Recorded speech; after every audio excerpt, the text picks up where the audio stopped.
Queremos que el Señor aumente nuestra fe aquí en María Evangelizadora Radio, un pedacito de cielo en tu hogar. Nos complacemos en presentar Crece en tu fe con nuestro hermano Américo Tejada. Que nunca olvide tus promesas, que nunca olvide tus palabras. Saludos en este glorioso día y bendiciones a los nuevos creyentes que escuchan María Evangelizadora Radio, que están sedientos de la palabra de Dios. Les envío un saludo su hermano Américo Tejada, de la parroquia San Simón Stock San José, que está localizada en el Bronx y pertenece a la Arquidiócesis de Nueva York. Estamos aquí todos los miércoles de 4 a 5 p.m. y los sábados de 9 a 10 a.m. hora de Nueva York. En este segmento de estudio bíblico titulado Crece en tu fe, estamos estudiando el Evangelio según San Mateo. La palabra Evangelio, de procedencia griega, significa originalmente la buena noticia y se empleaba para designar la recompensa que se daba al portador de una buena nueva o el sacrificio de acción de gracias que se ofrecía por ella. El apóstol Mateo escribe desde la Palestina para un público de judíos o de cristianos venidos del judaísmo. Luego, un público que conocía el dedillo el Antiguo Testamento y que vibraba de sus expectaciones mesiánicas. Porque en los orígenes de la iglesia primitiva, la regla de fe se encontraba en la enseñanza oral de los apóstoles y de los primeros predicadores. Andando el tiempo, se sintió la urgencia de consignar por escrito las enseñanzas del maestro y los rasgos sobresalientes de su vida. Y eso fue lo que hizo el apóstol Mateo. Estamos en el capítulo 6 del Evangelio según San Mateo, pero antes vamos a comenzar con una oración y lo hacemos en el nombre del Padre, del Hijo y del Espíritu Santo. Señor, que todo lo que hagamos este día inicie con tu bendición y termine con tu ayuda. Que todo lo que hagamos este día sea motivado por tu amor e inspirado por tu gracia. Que nuestras obras de este día reciban tu inspiración y perduren en tu paz. Todas estas cosas, Padre Celestial, te las pedimos en luz y poderoso nombre de tu Hijo Jesús, que vive y reina en uno del Espíritu Santo con Dios por los siglos de los siglos. Amén. Los créditos de estudio bíblico son dados al Padre Félix Frux, al Padre Silvano Fausti, a la Biblia de Jerusalén y a la hermana Emily Morán y su ministerio de música. A los hermanos que viven en el Bronx, para invitarlos a nuestro círculo de oración de la parroquia San Simón Stock San José, que está localizado en el 2191 Valentine Avenue, esquina calle 182. Comenzando con la misa a las 7:30 p.m. todos los viernes por la noche. Decíamos que estamos en el capítulo 6 del Evangelio San Mateo, el versículo 11, donde se lee que Jesús nos dice, dánoslo. Claro, estamos hablando del darnos el pan de cada día. Estamos en el Padre Nuestro, si no me equivoco. Pido el don no solamente para mí, sino para nosotros, para los creyentes, porque es el pan del Padre que me hace hijo. Y dice Jesús, hoy, hermanos, el pan es como el maná, testigo cotidiano de la fidelidad de Dios. La vida es siempre y solo hoy. No se puede acumular. Si respiro hoy el aire de mañana, reviento. Si lo retengo, me muero. En el versículo 12 dice Jesús, perdónanos. En griego es hacer ir lejos, es alejar nuestras ofensas que están sobre nosotros como un peso oneroso que impide vivir. Son alejadas de nosotros. El Padre es Padre porque entrega y perdona. El perdón es el pan cotidiano del Espíritu Santo. Hermanos, el amor vive del don y del perdón. Si en el bien es don, en el mal crece todo perdón, que es su perdón. Pido el perdón no solo para mí, sino también para mis hermanos y mis hermanos creyentes. De lo contrario, no alcanzo la fuerza o la fuente del perdón, que es el amor del Padre hacia todos nosotros los creyentes. Y dice Jesús que tenemos que perdonar nuestras ofensas. Hermanos, el término traduce una palabra hebrea que significa deuda o pecado.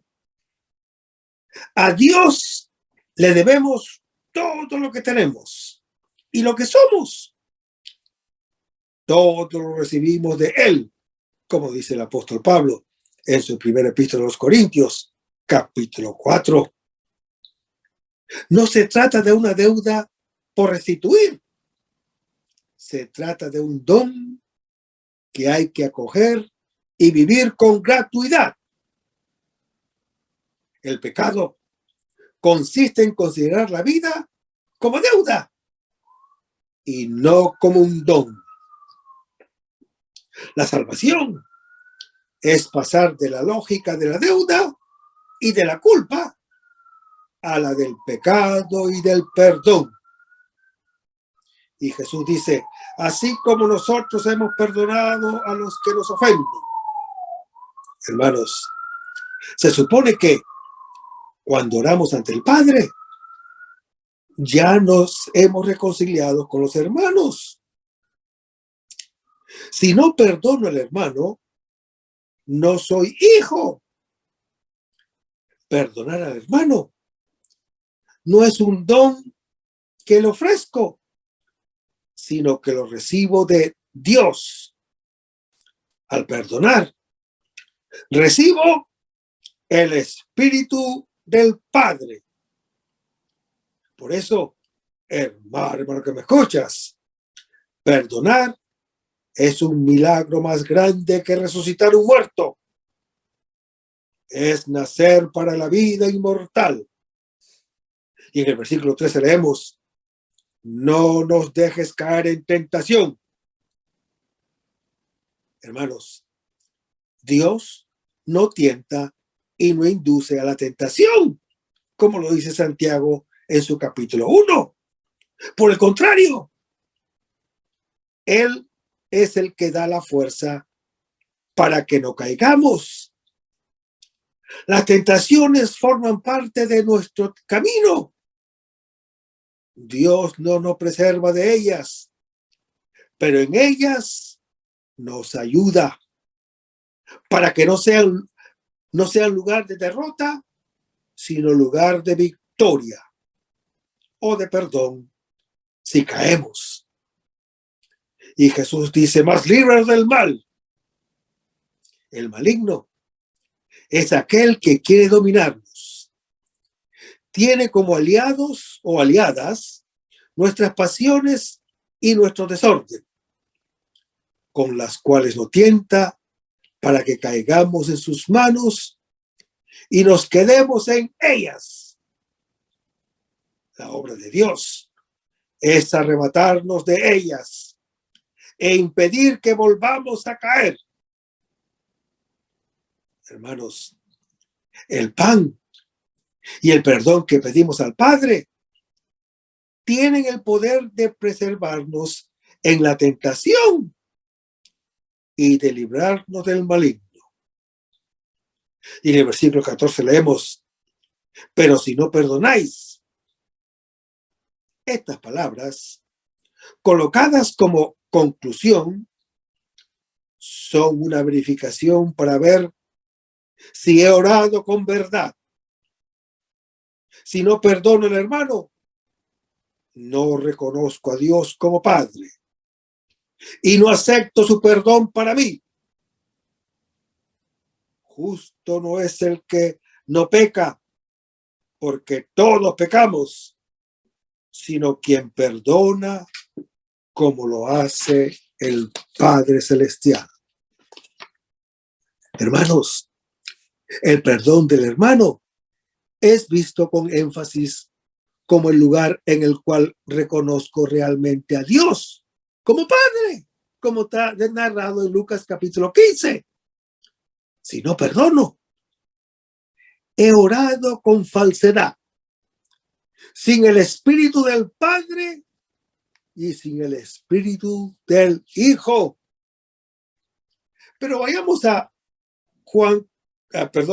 Mateo capítulo 6, versículos 16 al 18, donde se lee: cuando ayunéis, no pongáis cara triste, como los hipócritas, que desfiguran su rostro, para que los hombres vean que ayunan. Os aseguro que ya reciben su paga.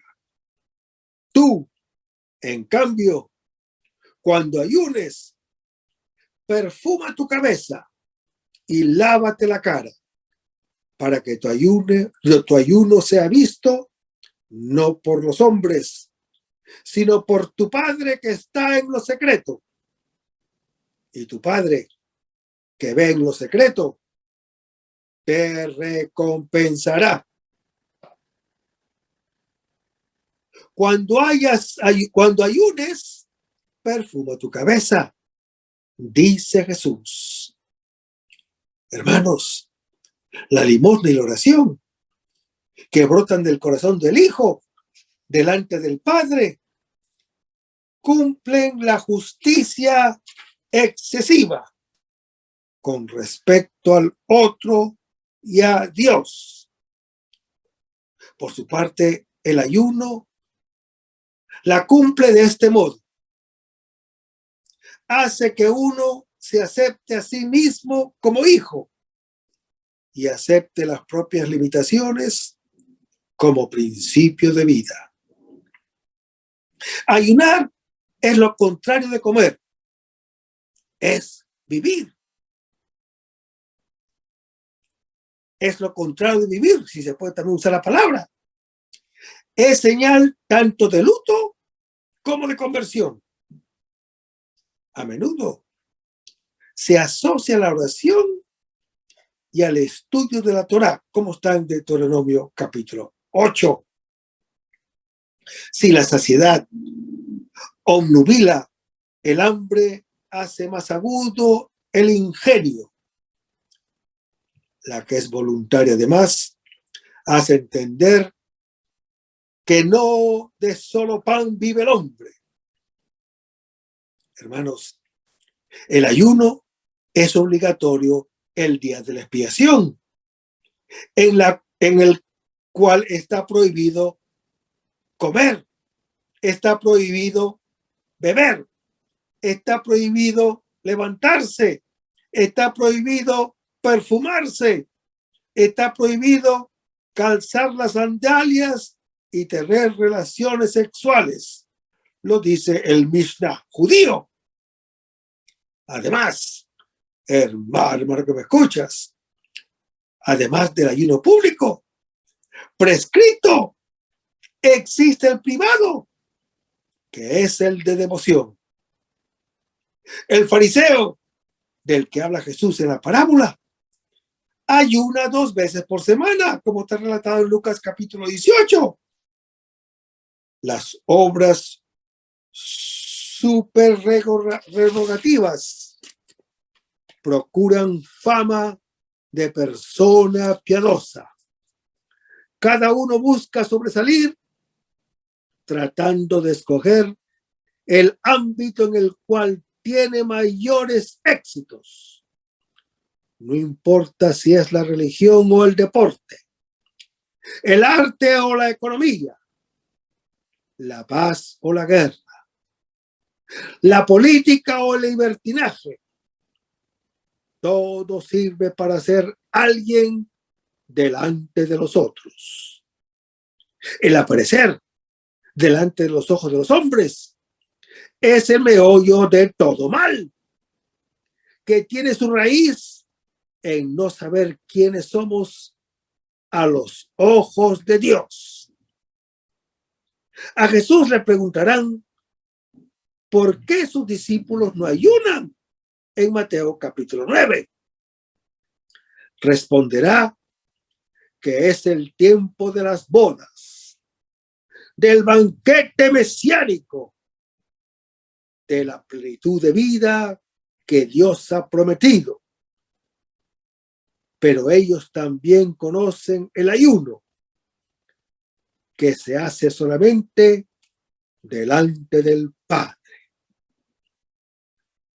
Como en todas las obras, Jesús mira la intención. El corazón del Hijo de Dios es puro y ve a su Dios, porque lo busca solamente a Él. En cambio, el hipócrita busca la propia estimación y en todo encuentra el propio yo. Hermanos, estar delante de los hombres o delante del Padre es la alternativa de nuestro modo de ser y de obrar. También en Dios se puede buscar el propio yo. Lo dice Lucas capítulo 18. El ayuno, como toda obra buena, puede ser una exhibición delante de los hombres e incluso delante de Dios. Puede ser como un banquetear un corazón orgulloso, un corazón posesivo, un corazón dominante y lleno de muerte. Es lo que decían los profetas cuando proponían otro ayuno agradable a Dios, que es obrar con justicia y compartir los propios bienes con los pobres, como lo anuncia Isaías en su capítulo 58. Hermanos, Jesús ayunó en el desierto.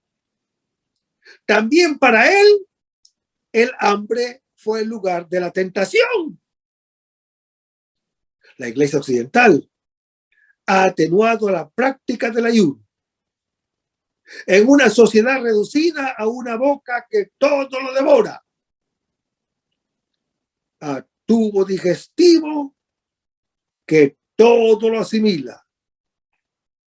El ayuno vuelve a adquirir su actualidad y existe también un ayuno de la mente y del corazón, del oído y del ojo.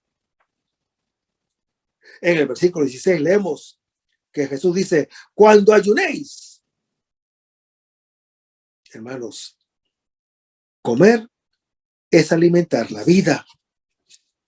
Ayunar es perderla.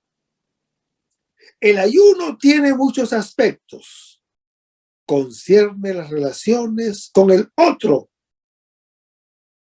y con Dios, con las cosas y consigo mismo. Con respecto al otro, el ayuno es una limitación de la vida que su presencia impone. Y esa limitación, donde es aceptada, viene a ser principio de relación, principio de comunicación y principio de comunión. Con respecto a Dios, el ayuno es como la oración del cuerpo, es aceptación simbólica de la realidad, que la vida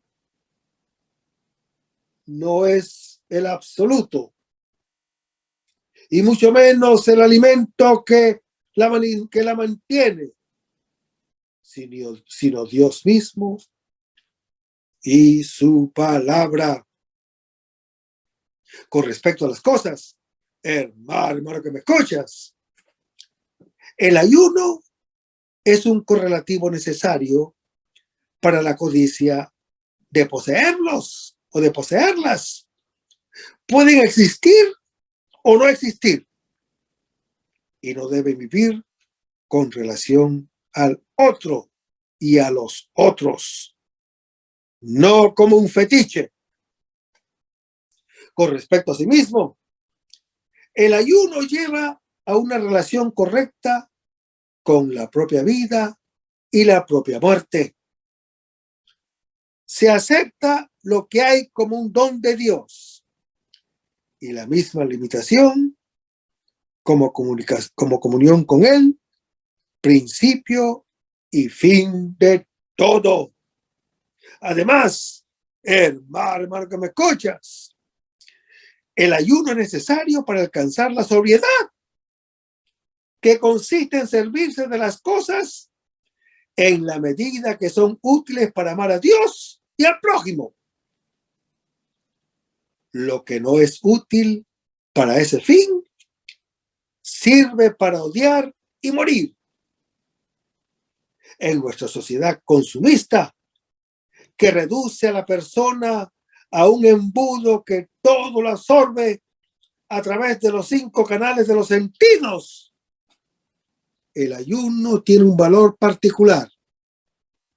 Además de la sobriedad en el alimento, existe la del olfato, existe la del gusto, existe la del tacto, existe la del oído, existe la de la vista y sobre todo la de la fantasía. La fantasía es el sentido virtual que sustituye todos los otros.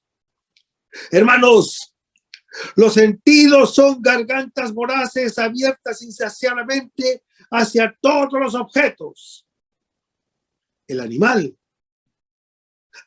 le sirven para conservación de la especie y del individuo y están regulados por el instinto. Al hombre, que es de especie divina, le sirven para entrar en comunión con el otro y no están regulados por el instinto. Son un hambre infinita que se sacia solamente cuando encuentra el alimento para el cual están hechos el otro y Dios. Hermanos, el hedonismo niega esta función y reduce el sentido al consumo de sensaciones. Se siente solo a sí mismo. El ayuno de los sentidos es el antídoto que les devuelve su propia función. No lo toco todo y no lo saboreo todo. No lo escucho ni lo veo todo. Movido por un simple deseo de llenarme de sensaciones, opto por tocar, opto por saborear, opto por escuchar y ver en la medida en que esto me ayuda a amar al otro. Además de la sobriedad de los sentidos, existe también la otra, que es más difícil, la de la mente y del corazón, para no caer en el esteticismo, en el esteticismo y en el narcisismo, fruto de un entendimiento y de una voluntad que, en lugar de abrirse al otro, se encierran en sí mismos. También, y sobre todo, hermano que me escuchas, estas facultades superiores son para el otro. Por eso no trato de comprender y querer todo, sino solamente lo que me abre a la alteridad. El hombre o aprende a ser dueño de sus sentidos y de sus facultades, ordenándolas hacia su finalidad, o es esclavo de su apetito. El estímulo del placer de todo tipo, como ya sea una droga, lo despoja de su libertad y lo lleva a hacer aquello por la cual no has sido creado y que en el fondo tampoco quiere y que de todos modos no lo sacia nunca. Una sociedad consumista con grande capacidad de sugestión lleva a su cumplimiento la esclavitud del placer aparente, al presentar como bueno, al presentar como hermoso y deseable, lo que en realidad no lo es, como está en Génesis capítulo 3. Hermanos, el ayuno que tiende a alcanzar la sobriedad en todos los campos nos libera del ídolo del placer aparente que promete saciedad, pero alimenta solamente el hambre y nos permite usarlo todo sin ser usados. El ayuno, hermano que me escuchas, puede también volverse delirio de omnipotencia destructiva, como en la anorexia. La bulimia y la anorexia ocultan el mismo rostro oscuro. La absolutización del alimento y del cuerpo. Pero existen también una anorexia y una bulimia intelectuales y espirituales. La anorexia y la bulimia tienden a coincidir en las dietas hipercalóricas, en las cuales uno comiendo no come. Puede llenarse de nada hasta lo infinito. La carne sin proteínas, la leche sin crema, el dulce sin azúcar, la pasta sin almidón. Donde es importante el estar carente, es decir, pura apariencia. Estos hermanos que me escuchas son los nuevos ídolos que hacen a las personas semejantes a los que los adoran, como está en el Salmo 115. Muchas veces el hambre no es hambre de pan, sino de vida, no de alimento, sino de afecto. Uno vive del amor que recibe, de la palabra que le comunica el otro. Una sociedad sin amor y sin palabra, sin madre y sin padre, será siempre más anoréxica y bulímica. El hombre es un saco vacío sin fondo. Nada lo puede llenar, sino la capacidad de leer el infinito presente en cada cosa finita. Hermanos, el ayuno por dieta, si no es necesario a la salud, es también señal de la absolutización del propio cuerpo y lleva a desviaciones. Y dice Jesús que no pongamos cara triste. Hermanos, el rostro y el ojo, en lugar de difundir la luz del corazón, comunican oscuridad y tristeza. Y dice Jesús que no seamos como los hipócritas. Hermanos, toda acción buena puede desviarse hacia su contrario por la búsqueda del propio yo. Y dice Jesús que desfiguran su rostro para que los hombres vean que ayunan. Se desfiguran para figurar. Se ocultan para hacerse ver. Se oscurecen para aparecer. El objetivo es lo que los otros noten que estamos haciendo una cosa buena y nos aprecien. Y Jesús nos dice que ya reciben su paga. Obtienen lo que quieren. Una hermosa imagen de sí mismos delante de los otros. Y en el versículo 17 Jesús nos dice, tú, en cambio, cuando ayunes, perfuma tu cabeza. Hermanos, en el ayuno, uno se cubre la cabeza con ceniza, no con perfume. La ceniza es señal de muerte y el perfume es señal de vida. Además, uno no se lava, porque lavarse es regenerarse.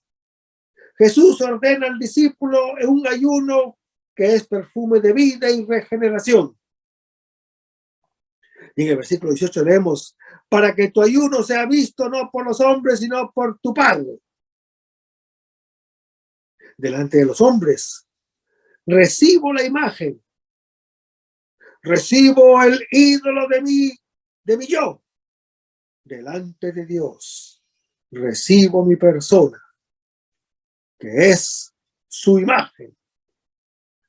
El ayuno, hermano que me escuchas, delante de Dios, me hace reconocer como hijo suyo, que todo lo recibe de Él. Mi ayuno definitivo, mi muerte, será saciarme plenamente de su presencia. Ya desde ahora, gracias a este ayuno, soy libre de caminar hacia esa felicidad a la cual siento que estoy destinado. Porque le he dicho a Dios, tú eres mi Señor, como lo anuncia el Salmo número 16. Y Jesús nos dice, tu Padre, que ve en lo secreto, te recompensará. El Padre me devolverá mi realidad, que es el mismo a cuya imagen he sido creado. Hermanos, esta primera mitad del capítulo 6 nos ofrece el segundo tema principal del Sermón de la Montaña, a saber, el modo en que hemos de realizar las obras buenas. Los judíos en tiempo de Jesús, además de observar la ley de Moisés, de que ya se habló en Mateo capítulo 5, tenían la costumbre de practicar ciertas obras buenas, más allá de lo que Moisés había exigido. Tales obras buenas eran sobre todo estas tres: la limosna, la oración privada y el ayuno. La limosna era una manera concreta de amar y ayudar a los hermanos creyentes, necesitados del mismo pueblo de Israel. Ya la ley de Moisés, escrita mayormente en una época en que todo el mundo trabajaba el campo, había recomendado mucho que se ayudara a los pobres, se ayudara a las viudas y se ayudara a los huérfanos. Por ejemplo, dejando para ellos, en el tiempo de la cosecha, unas gavillas de trigo en el campo o unas aceitunas en el olivo o unas uvas en la viña. Esto, hermano y hermano que me escuchas, lo puedes leer en Deuteronomio capítulo 24. Pero, como en el tiempo de Jesús, muchos judíos ya vivían en la ciudad y no trabajaban en el campo, esas leyes agrícolas ya no les obligaban. Por eso las habían sustituido voluntariamente por donaciones de dinero a los pobres. Esta es la limosna de que Jesús habla. La oración privada, hermano que me escuchas, aunque no estaba prescrita por Moisés, quien habló solo del culto oficial en el templo, era, sin embargo, muy practicada en Israel, sobre todo en los últimos siglos antes de Cristo. De hecho, lo hacían 3 veces al día, por la mañana, al mediodía y por la noche. Ya el profeta Daniel narra la escritura cuando dice: Daniel entró en casa, las ventanas de su cuarto superior estaban orientadas hacia Jerusalén, y 3 veces al día se ponía en él de rodillas para orar y alabar a Dios. Así lo hacía siempre, como está relatado en Daniel capítulo 6. Hermanos, el ayuno se practicaba por 3 razones: para hacer penitencia por los pecados, lo puede leer en Joel capítulo 2, y para dar más fuerza y concentración a la oración, y para adquirir un mayor dominio sobre las apetencias de la carne. Pues aunque Moisés había prohibido el uso de comidas impuras en Deuteronomio capítulo 14, no por eso había logrado curar el apegamiento desordenado a las cosas materiales. Pues aún se puede pecar por glotonería que es comiendo solo comidas puras, y se puede emborracharse bebiendo solo bebidas puras. Por eso el mal no se cura discriminando entre puro e impuro en lo interior, sino adquiriendo dominio sobre el propio interior. Vea lo que sobre esto dice Jesús en Marcos capítulo 7. De ahí el ayuno como práctica ascética. Ahora bien, hermano que me escuchas, Jesús no dice que hemos de abolir o descontinuar estas prácticas. Al contrario, recomienda fuertemente que sigamos practicándolas. Lo único que hace es corregir el modo y los motivos según los cuales hagamos tales prácticas. Jesús resume toda su posición en el versículo clave cuando dice: cuidado de no practicar vuestra justicia, que es nuestra virtud, delante de los hombres, con el propósito de ser vistos por ellos, porque de lo contrario no tendréis recompensa de vuestro Padre Celestial. Y lo dice aquí en capítulo 6. Aparentemente contradice aquí lo que dijo antes en el capítulo 5, cuando dice: brille vuestra luz ante los hombres, para que vean vuestras obras buenas y glorifiquen a nuestro Padre Celestial. Pero en realidad es lo mismo.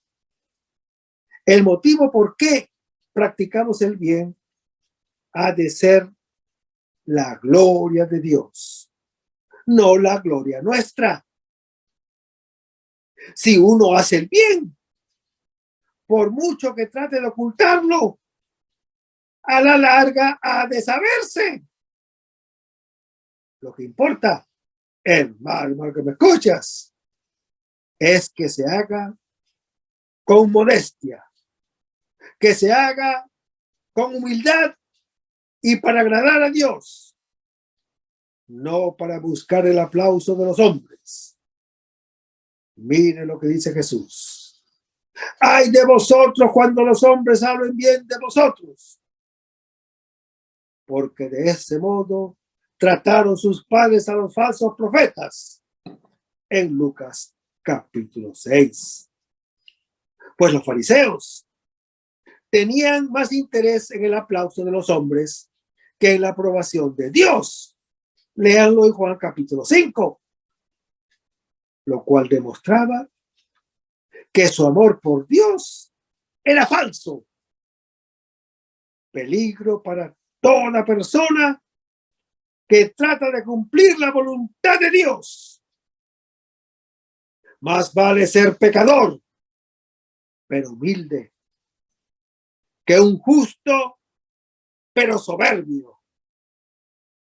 Hermanos, esta enseñanza general sobre la pureza de intención o de motivo, Jesús la ilustra explícitamente en las 3 obras buenas tradicionales, en palabras casi idénticas: la limosna, la oración privada y el ayuno. Pero al hablar de la oración, hermano que me escuchas, le engancha una serie de 3 enseñanzas más sobre el mismo tema. Contra la palabrería en la oración, contra el rencor que hace estéril la oración y la forma de orar, el Padre Nuestro. Y en cuanto a la palabrería, esto va contra las costumbres paganas de gritar mucho y duro y de hacer aspavientos y espectáculos. Vea el caso de los profetas de Baal en 1 Reyes capítulo 18, contrastando con la oración sencilla y confiada de Elías, como si Dios fuese viejo y sordo y necesitase que le grite duro para que se entere de nuestras súplicas. Pero no, hermano que me escuchas, no. La oración no es necesaria para que Dios se entere, porque Él ya lo sabe todo desde la eternidad, sino más bien sirve para que nosotros mismos vivamos nuestra moral o nuestra total dependencia de Él y nos afiancemos en nuestra confianza para con Él. Pero esto no significa que la oración ha de ser necesariamente breve. Al contrario, hay que orar constantemente sin parar. Nos dice Lucas capítulo 18. Jesús mismo solía pasar la noche entera en oración y en oración ininterrumpida. Tampoco significa que la oración no puede ser repetitiva, sea que se une muchas veces las mismas palabras, como lo hacemos nosotros en el rosario, sea que se invente palabras a cada vez distintas, pero semejantes, como está en el Salmo 119. Porque si se debe estar o si se debe orar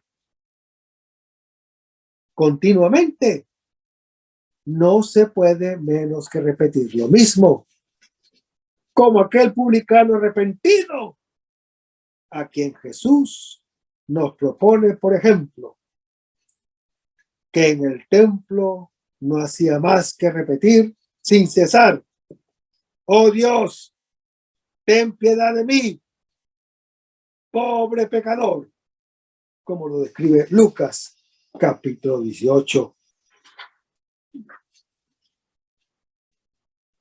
Jesús nos enseña el Padre Nuestro en este capítulo. Según Lucas capítulo 11, es el resumen y fruto maduro de las largas noches en que Jesús mismo solía comunicarse con el Padre Eterno en oración prolongada y extasiada. Por tanto, hermano que me escuchas, por un lado, nos manifiesta el corazón orante del propio Jesús. ¿Y cuáles eran los temas que en la oración ocupaban más su propia mente? Y que han de ocupar igualmente la atención de sus seguidores. Por otro lado, no es una oración acabada o completa, sino más bien un esquema de oración. Es un esqueleto de cada cual en su oración continua ha de revestir de carne y nervios, es decir, aplicarla, expandirla, modularla, prolongarla, dejarse inspirar y estimular por ella. Pues es un modelo, un trampolín para lanzarse o para lanzarnos en la propia experiencia de la oración. Pero no es una oración completa en sí que, al rezarla así, sin más, ya cubra todas nuestras necesidades. Desgraciadamente, sin embargo, casi siempre la hemos usado así. Meditémoslas ahora brevemente. Padre nuestro. Los judíos tenían tanto temor a Dios que casi nunca se atrevían a llamarlo Padre. Jesús, hermano que me escuchas. En cambio, ya desde su primer contacto con el templo, a los 12 años, le llama con toda naturalidad Padre, como está descrito en Lucas capítulo 2. Y así seguirá haciéndolo durante toda su vida, porque se siente amado por Él, atraído por Él, nacido de Él y entregado a Él.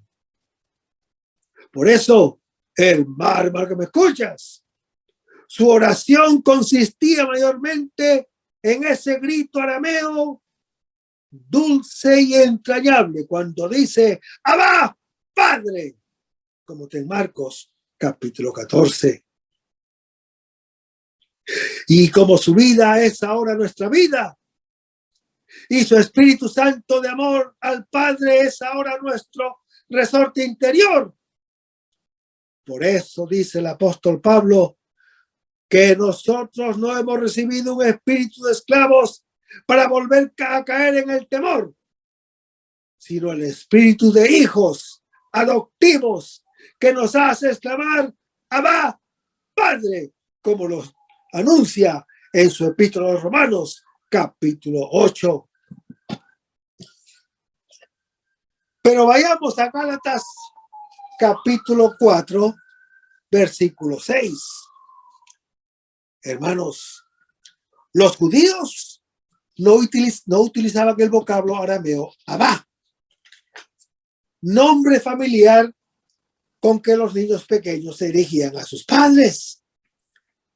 En su trato con Dios, Jesucristo, en cambio, lo usó para dirigirse a Dios Padre, mostrando así su especial relación de hijo y su confianza y entrega a la voluntad divina, según está descrito en Marcos capítulo 14. El apóstol San Pablo se hace eco de la tradición y enseña que el Espíritu Santo permite sentirnos y reconocernos hijos de Dios, según Romanos capítulo 8. El creyente es así, hijo en el Hijo, por el Espíritu Santo, por el hecho de ser hijos de Dios. El Padre ha enviado el Espíritu de su Hijo a nuestros corazones. La prueba más clara y manifiesta de que somos realmente hijos de Dios es que Él nos ha dado el don del Espíritu de su Hijo y lo ha puesto como un regalo en lo más íntimo y secreto de nuestro ser.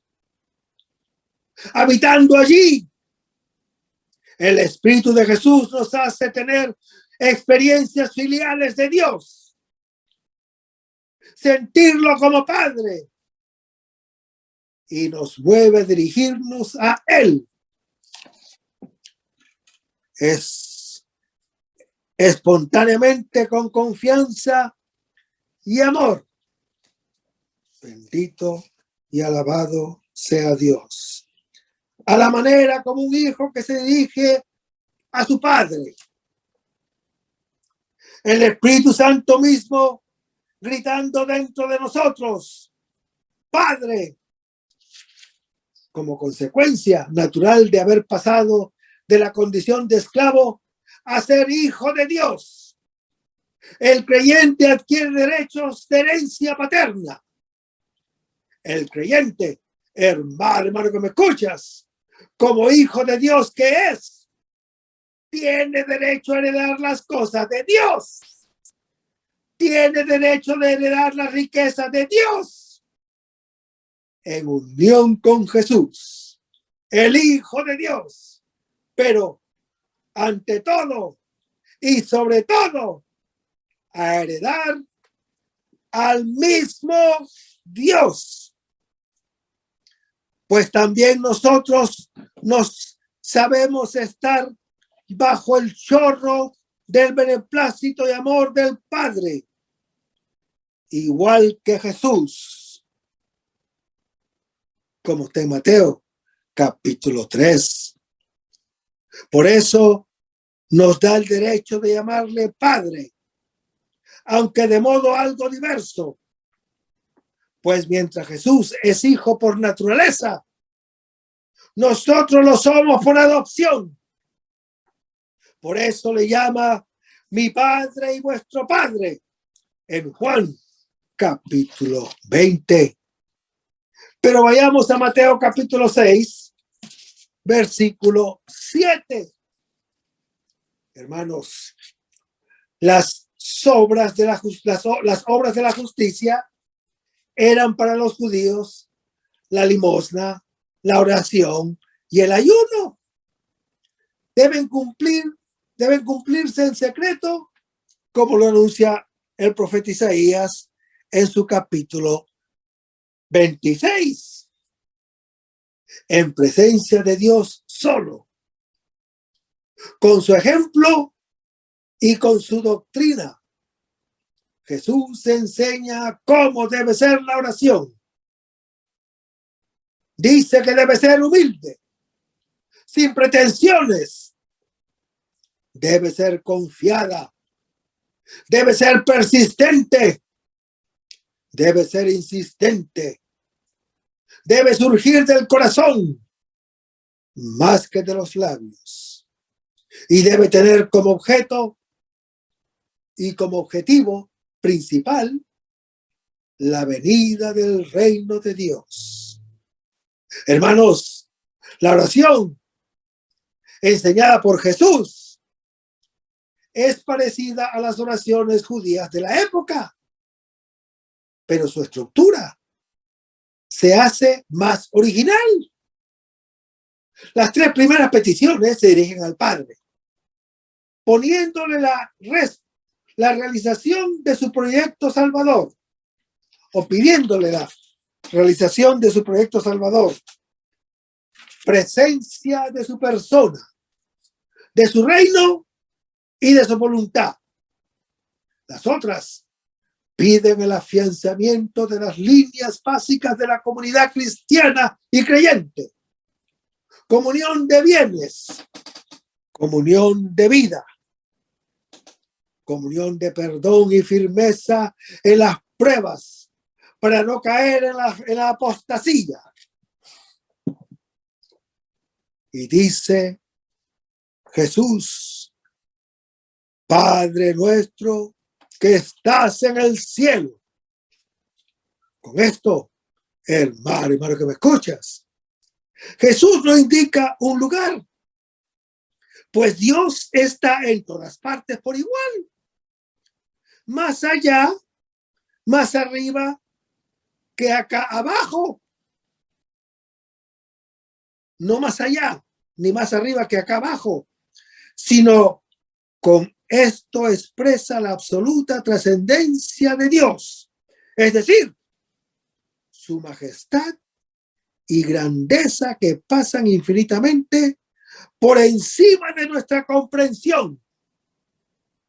Y el misterio de Dios está en que Él, pese a esa su grandeza, se abaja amorosamente a la pequeñez de su pobre criatura. Por eso dice el profeta: así dice el excelso y sublime, el que mora por siempre y cuyo nombre es santo. Yo habito lo excelso y elevado, pero también estoy en el alma abatida y humillada, para avivar el espíritu de los abatidos y alentar el ánimo de los humillados, como lo anuncia el profeta Isaías en su capítulo 57. Y Jesús nos dice: santificado sea su nombre. Y eso, hermano que me escuchas, lo vamos a ver en el próximo segmento. Manténgase en sintonía. Vamos a despedirnos con una oración y lo hacemos en el nombre del Padre, del Hijo y del Espíritu Santo. Señor Jesús, ayúdanos a conservar el fervor espiritual, la dulce y confortable alegría de evangelizar, incluso cuando hay que sembrar entre lágrimas, como Juan el Bautista, como lo hicieron los apóstoles Pedro y Pablo y los otros apóstoles, y también esa gran multitud de evangelizadores que se han sucedido a lo largo de la historia de la Iglesia Católica, con un ímpetu interior que nada ni nadie sea capaz de extinguir. Señor Jesús, que sea esta la mayor alegría de nuestras vidas entregadas al Evangelio. Y ojalá que el mundo actual pueda así recibir la buena nueva de tu Evangelio, porque tenemos la tarea de anunciar el reino de Dios y de implantar tu iglesia en este mundo que todavía no te conoce.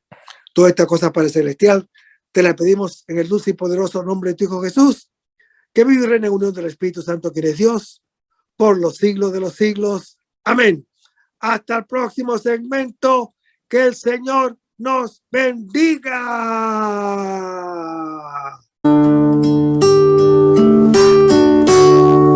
Aumenta mi fe, Señor, aumenta mi fe. Porque queremos.